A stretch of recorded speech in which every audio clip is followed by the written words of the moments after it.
Hi guys, new profile. This deck profile purpose is to showcase you a deck featuring going second. And to be completely honest and completely fair with you, going second is one of the decks I have found the most consistent results with, assuming I can go second. So I'm going to show you the choices I made, the cards I'm playing, for you to understand a bit, because I think this is a really cool profile. And even if it's not ready for Elite Yu-Gi-Oh, we are getting really close for going second to be a truly viable strategy. So remember, this is not an Ancient Warrior deck, this is just a go second deck. So we play 3 Ancient Warriors Sunmo. This card is basically just very simple but very effective when board breaking, because basically what it does is allow you to search an Ancient Warrior from your deck to your hand by sending one card you control or one card in your hand to the graveyard. So basically, ideally, you would like to go for Tenki. Tenki is going to grab him, Sunmo. Then we're going to normal summon Sunmo. We're going to send Tenki to the graveyard. And then we're going to special summon Ancient Warrior, Rebellious Lufeng. What this card does is basically a Driven-like effect, just that he can't target. He destroys the card with the highest attack in your opponent's side of the field, right? So it's basically really cool, because Sunmo has a second effect. Sunmo basically, what he does is when another Ancient Warrior monster activates his effect, he's going to trigger. And when he does, he's going to bounce an opponent's monster from his side of the field to his hand. Why is this good for board breaking? This is very simple. Because we're going to activate Lu Feng's effect to destroy one opponent's monster. And then immediately after that, Sunmo is going to activate and it's going to bounce another opponent's monster. So that's basically 2. Then we can attack with this.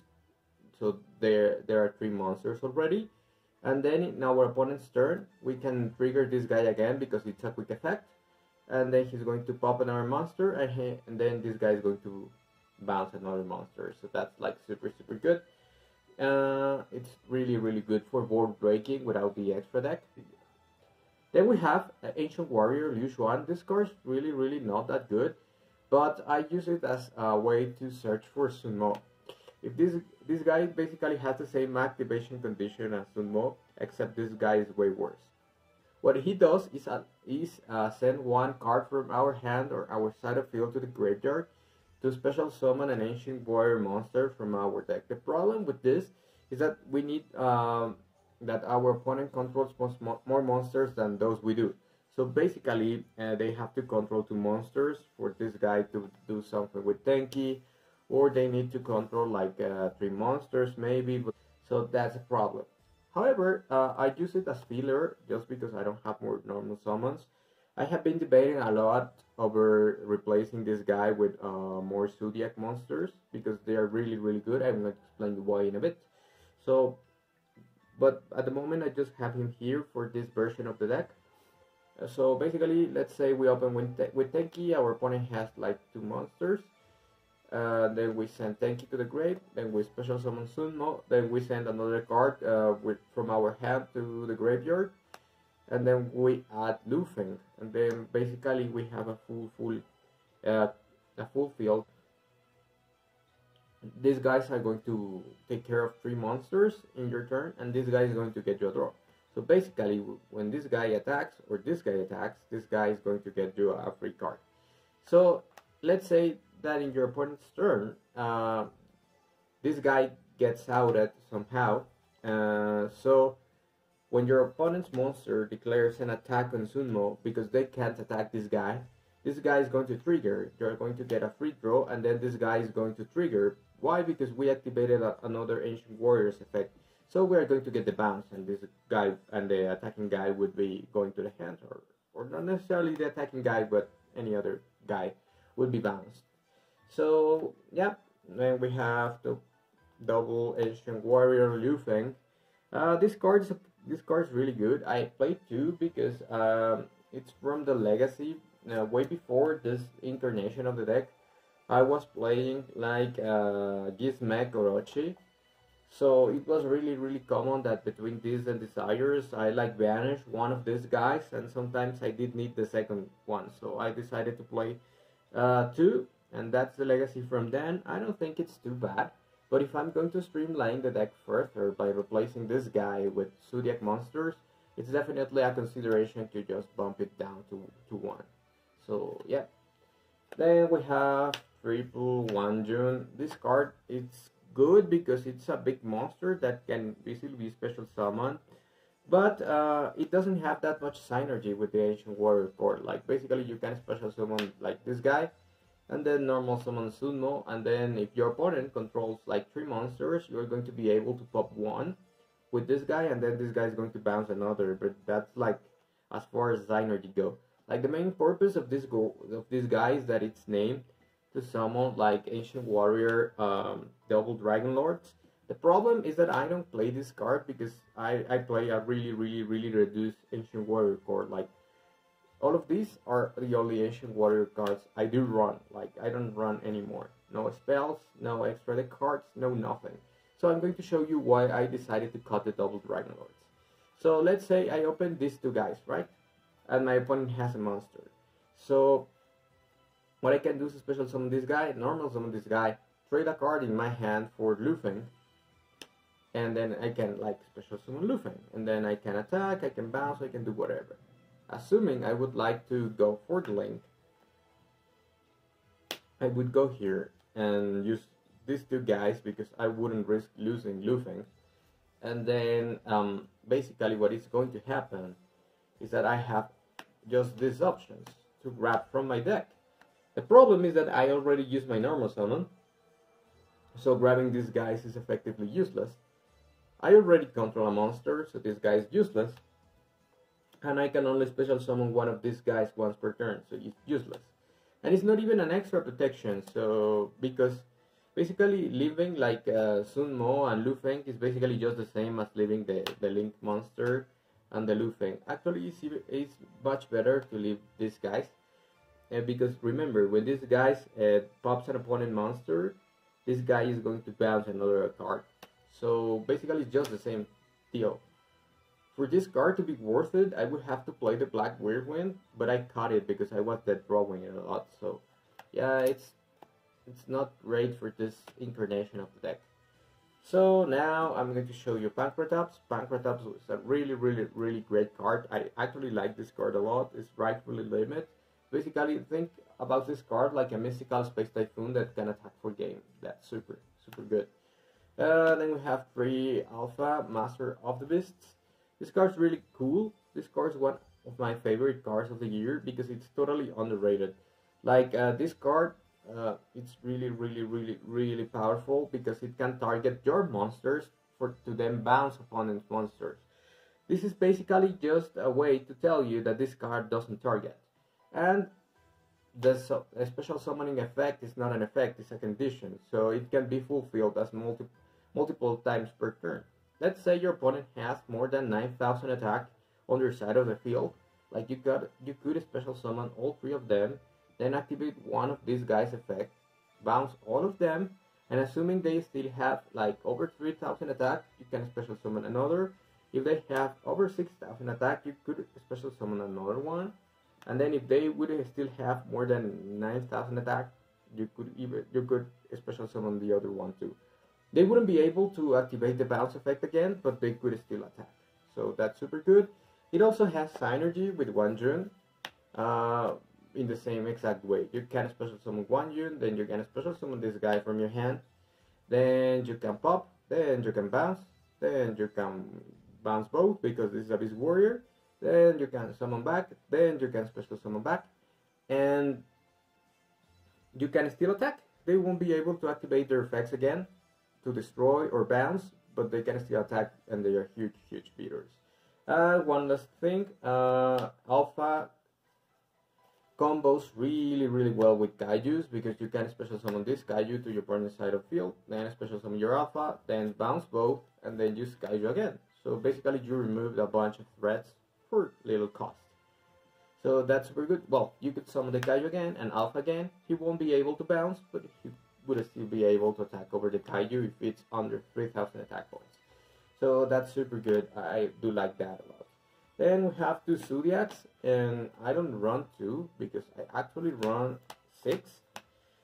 And the reasoning behind this is because I have a really big booking of normal summons. Take into account that I play, or that I already play like these guys. So it's 6 normal summons here. Then we have 4, that's 10. Well, this is not a normal summon, so it's okay. So I have 6, 9, 10, 11. 11 for a 60 card deck is basically pushing it because I have like a close to 20% chance to see 2 because I'm playing with 6 cards instead of 5. So I don't want to, I never want to see like 2 normal summons. So basically the reasoning as to why I play this and this is because Whiptail is actually really good because it can deal with Conquistador and it can deal with annoying cards like the Golden Lord or many different cards, so that's super good. And the reason as why I do play like the Through Blade is because in case I just open like Tenki and Through Blade, or Barrage and Through Blade, or Barrage and Whiptail, I will be able to draw a card and then have any dead card. So that's the main reasoning behind it. The reason as of why these cards are really good if you have been living under a rock, you can XC summon Borbao. Then Borbao can attack directly. This is not an activated effect. It's just basically, the card basically asks you if you want to attack directly or not. So that's super great because we can make the following play after attacking. So we can stack 1, 2, 3, 4, 5 monsters, which means we have 6 materials. 2, 4, and 6. That's really, really powerful because then we're going to be able to try and break a board through 3 negations. That's super good. That's super, super, super good. And all of that just happened because I normally summon a Zoodiac monster. That's the main reasoning as to why I'm thinking of replacing like the Liu Xuan for Zoodiacs. Like, honestly. Then we have Dogmatika package, which is basically Aden, Maximus, and triple Nadir, right? So the main reason as to why I play this is because Nadir is one of the most powerful spell cards ever printed. Like, this card is ridiculously powerful. I don't know what Konami was thinking, and let me show you why. Let's say all of these cards are in our deck, and we have this card. We're going to activate the Deer Servant. The Deer Servant is going to send to the graveyard ants. Then we're going to have Maximus from our deck. Then we're going to banish this card to special summon the Labyrinth Wall. Then the Labyrinth Wall is going to mill another ants and the Fossil Skullman. So, what's the final recount of the Nadir? 1 destroyed card, 2 destroyed cards, 3 destroyed cards, and a free 3000 defense Labyrinth Wall. That's super good. Like, 1 card is 4. That's super powerful. That's a +3. So this card is really, really, really good. I'm not using it like to try and search for more Dogmatika cards. I'm just basically using it because it can pop a bunch of cards for free. Think about this card like Twin Twister, but good. So that's the main reasoning behind this. I don't think Maximus needs more explanation. So I'm going to explain Aden. And the reason as of why I do play Aden is because my other 2 options were this guy. Like, I decided on Aden because it's the best out of the 3 for the type of strategy I'm doing. And the main reason as to why I'm playing 2 Dogmatikas again is because I used to play Orochi. And I needed the second one. But now that I don't have Orochi in the deck list, maybe it's a good idea to just play the Maximus and be done with it. And save the deck slot. But for the time being, this is the recipe I have been testing and it's working quite well. So I don't want to move that much. So what happens here? Ecclesia and Fleur de Lis can be a special summon if your opponent controls an extra deck monster, right? So the main issue here is that these guys basically do nothing. Like I could special summon Ecclesia and add Maximus, and then I wouldn't be able to special summon Maximus. This deck basically is unable to summon stuff from the extra deck aside from the Zoodiacs. So that's a really specific hand, and Ecclesia is really not doing anything. Like she's a 15 beater, that's not great. So she wasn't providing any value. Then I tried like 3 release, like basically just as beater. The problem with this guy is that it's an inconsistent 3000 beater that does nothing, so I cut it as well. And then I settle on adding. Adding basically can be special summoned in the same way the other two when your opponent controls an extra deck monster, and then if this card is destroyed by battle or by card effect, you can special summon Maximus from your deck. That's the more like it. Because why? Because Maximus then can send this, and we transform our adding into a labyrinth wall and 2 free cards. Instead of Ecclesia, where we basically we just transform Ecclesia into a 3 card in hand that we can summon, so it's basically nothing, or this guy that basically does nothing. So that's the main reason as of why I chose adding. And sometimes a fun interaction happens. It's very rare, but it still happens. Like you open these 2 cards, and then you can special summon this or normal summon this, then use the slumber, then you're going to pass a kaiju to your opponent, and then you're going to be getting a kaiju, and then adding is going to be popped, and adding is going to special summon Maximus from our deck. But remember, that's Mystic Tomato for you. Oh, where the hell is Maximus? Ah, here's Maximus. So basically you transform 2 cards into a bunch of pops for basically no good reason at all. So that's really good, and that's the reason as to why I do play adding. I don't know if it's that necessary, because again, I'm not running Orochi anymore, but it's a fine card, so I still like it. So now we have the kaiju package. The ideal number is between 5 and 8 for 60 cards. This selection of kaijus isn't great because these are the only kaijus I have in hand. So, but ideally you want to have all of them of different names. The main reason is because if you draw 2, you can always have one with low attack and one with high attack. That's like the main reason. And it has like small benefits like slumber never being dead, etc. But the main draw is just to have 1 strong and 1 weak in case you need it. That's a kaiju package, nothing to explain there. Then we're going to the spells because this profile is taking long. So triple Nadir, I already explained this card. Triple Tenki and Barrage, we already know these cards. Then the best spot in the game, which is Desires. This card is super simple, it's just draw 2 at any point in your turn, no strings attached. Like you banish 10 face down cards, but those are 10 cards that you were probably not going to use. And this deck is basically running everything at 3, so it's basically just like whatever, banishing. So this is super good. And then we have Triple Extravagance, which I don't like. I have a more modern version of the deck, which basically replaces this card like with Triple Pot of Avarice. Because the Triple Pot of Avarice is basically trying to supplement the loss of the draw 2 by recycling our Zoodiac engine. But for Avarice to work, we need to rely in the Zoodiac engine and hand traps more. So it's a bit different. The deck is quite similar, but it's a bit different, right? Because we invest way less in the Ancient Warrior package and more in the Zoodiac package. So that's the main reason as to why I'm not showcasing this version. The problem with the specific problem with Extravagance is that because you're going second every fucking game, or well, at least every fucking game where you play like unsuspecting people or win the die roll, what is going to happen is that let's say your opponent has a negation, let's say Dragoon, and then you have these 2 cards in hand. You can activate Extravagance because if you do, and they negate, you basically lost a card for nothing, and you had the answer for Dragoon, right? In the other hand, if you would have had these 2, you could have still drawn 2. And Dragoon is not even that bad because it demands a discard.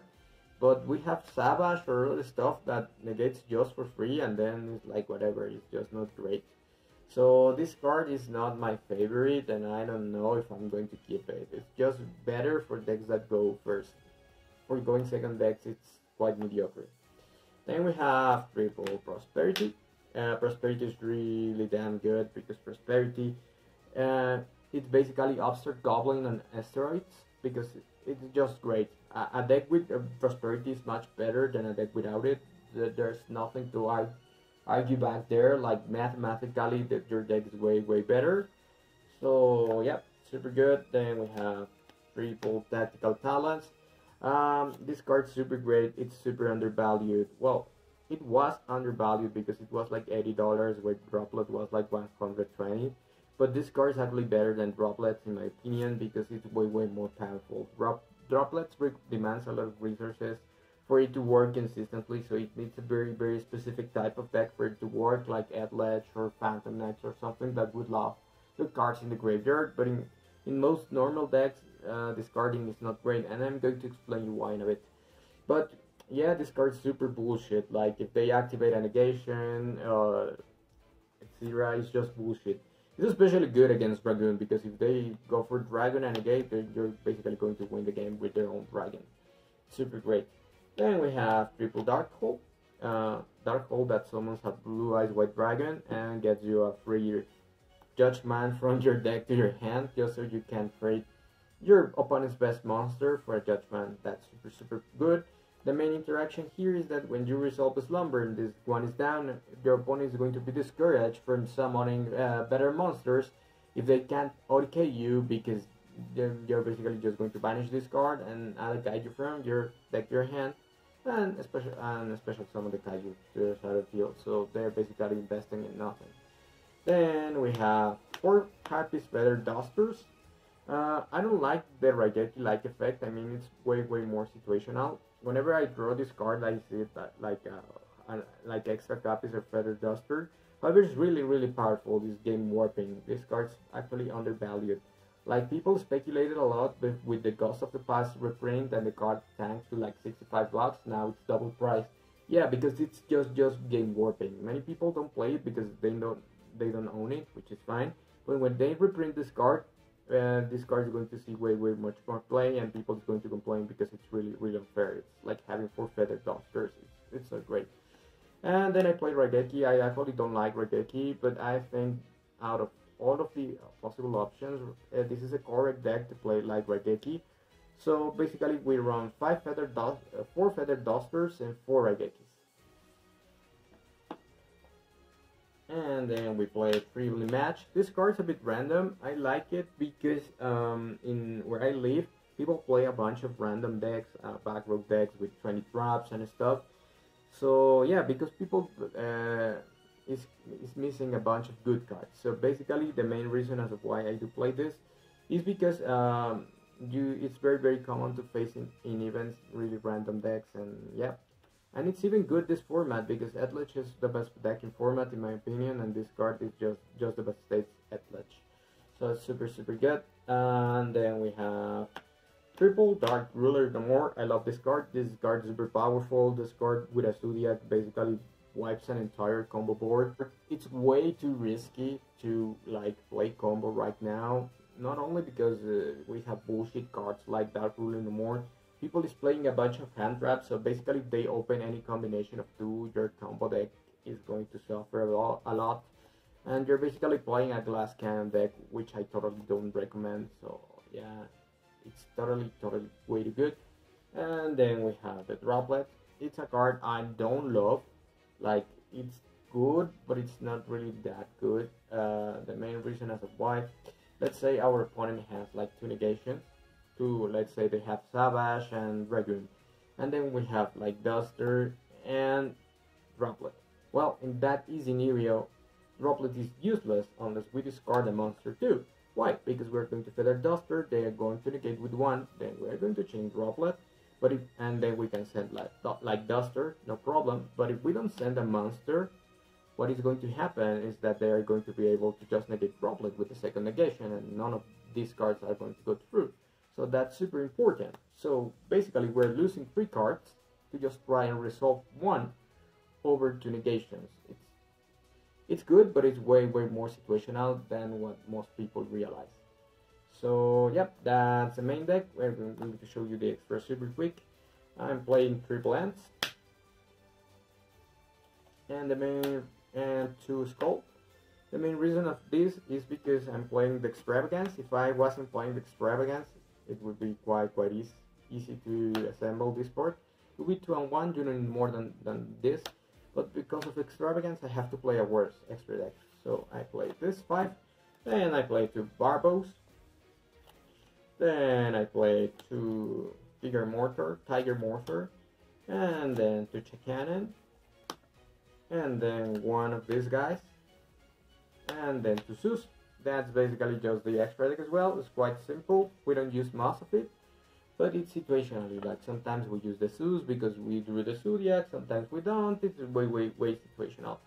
So now I'm going to show you quickly the side deck. It's basically just divided in combo and control. I use 3 and 3 because I want to be really complete to deal with back row decks. And that's basically just it. And there are a bunch of cards that I need to take off against decks like Edledge. So that's why I play that overbooking of anti-back row cards. And then we are basically just going to have the rest of the deck, which is really simple. Triple Draw and Logger and triple Nibiru. These hand traps are hand traps that can basically just end the opponent's turn against the correct decks.